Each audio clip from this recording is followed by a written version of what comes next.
সম্মানিত সুধী, সবাইকে জানাচ্ছি আন্তরিক শুভেচ্ছা ও অভিনন্দন। সময় সবার ঠিক পেরিয়ে যায়, মনে থাকে শুধু মনুষ্যত্বের ক্ষুদ্র সেই অনুভূতিটুকু, যা বারবার মনে দোলা দিয়ে আশীর্বাদের কান্না হয়ে ফিরে আসে। আমরা এখন দাঁড়িয়ে আছি সেই বহুল আলোচিত তিস্তা নদীর উপকণ্ঠে। তো আমি আপনাদের এই তিস্তা নদীর উৎপত্তি এবং বর্তমান প্রেক্ষাপট সম্পর্কে কিছু জানানোর জন্য যথাসাধ্য চেষ্টা করব।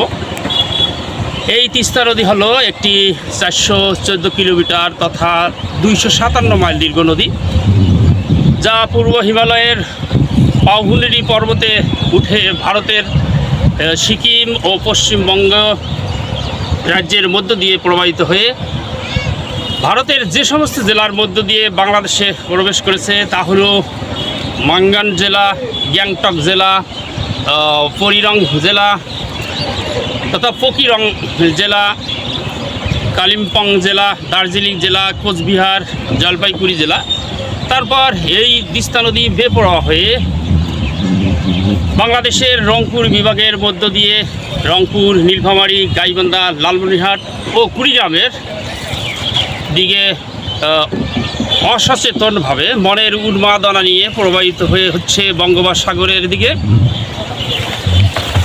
এই বঙ্গোপসাগর আপনারা জানেন, অতই জলের উচ্ছ্বাস, ভুবন বিদরিত করা তার আগ্রাসন। এই তিস্তা নদীর পানির ঢল বরাবরই উজান থেকে নেমে আসা পাহাড়ি ঢল আর টানা ভারী বৃষ্টিপাতে রংপুরের তিস্তা নদীতে পানি বিপদসীমার উপর দিয়ে প্রবাহিত হচ্ছে, যার ফলে ভাঙ্গনের যে একটা বিভিন্ন অর্থাৎ বিভৎসকর অবস্থা সত্যি আসলেই চোখ ধাঁধানো।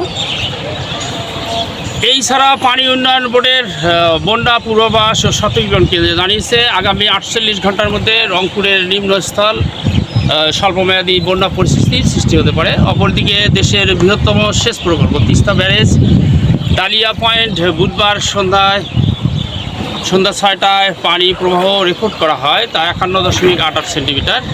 এই পয়েন্টে 52.15 সেন্টিমিটার উপর দিয়ে পানি প্রবাহিত হলে বিপদ সীমা অতিক্রম করে।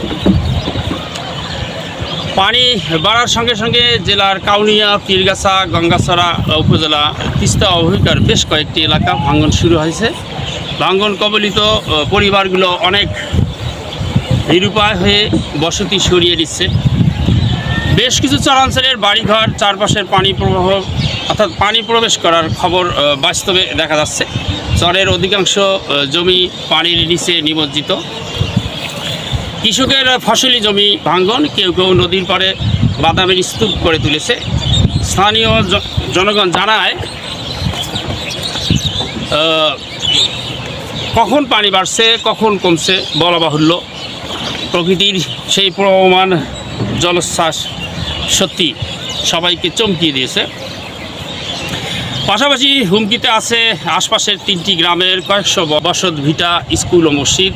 এই বিষয়ে তিস্তা বাঁচাও নদী বাঁচাও সংগ্রাম পরিষদের সভাপতি বলেন, অসমে বন্যা ও ভাঙ্গনের প্রতি বছরে 1 লাখ কোটি টাকার সম্পদ তিস্তাগর্ভে চলে যাচ্ছে। এই সমস্যা স্থানীয় সমাধানের জন্য তিস্তা খনন, সংরক্ষণ ও তিস্তা মহাপরিকল্পনা বাস্তবায়ন ছাড়া বিকল্প নেই।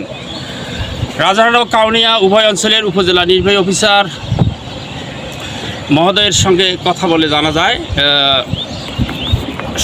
সার্বক্ষণিক সব ধরনের আগাম প্রস্তুতি নেওয়া হয়েছে যাতে বন্যায় কেউ ক্ষতিগ্রস্ত না হয়। প্রশাসনের পাশাপাশি স্থানীয় জনপ্রতিনিধিদের সঙ্গে সার্বক্ষণিক নদীপাড়ের পরিস্থিতির খোঁজখবর রাখা হচ্ছে বলে জানান। এই ছিল এবারের বন্যায় তিস্তা পানির প্রবহমান বার্তা। যদি আপনাদের কোনো প্রকারের সাহায্য সহযোগিতা বা অনুভূতিতে দোলা দিয়ে এই অসহায় মানুষদের পাশে দাঁড়ানোর কোনো কৌতূহল থাকে তাহলে আপনারা আসবেন, এই আশাবাদ ব্যক্ত করে আপনাদের আবারও আন্তরিক শুভেচ্ছা জানিয়ে শেষ করছি। আল্লাহ হাফেজ।